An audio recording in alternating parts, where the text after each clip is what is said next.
Hey guys, and welcome back to this channel. In this video, I'll be showing you guys how you can make your body look a lot slimmer in CapCut PC using the enhanced features. So disclaimer, if you don't think you need this, don't use it.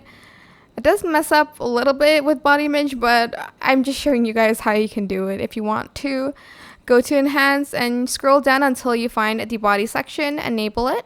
And oh, I already changed a few. So there's some for like arms, but this is a pro feature. Neck, legs make you look taller, and body will make your body slimmer, and also the waist as well. They have hips as well here to make it smaller or bigger, and yeah, that is basically it. Super simple. I hope this tutorial was helpful for you guys. Don't forget to like, comment, share, and also subscribe to this channel if you haven't done that already. If you have any more questions, just leave it in the comment section down below. I will try my best to answer them all for you guys. If you found this video helpful, please click the thanks button above the description box down below. Thank you so much for watching. Bye!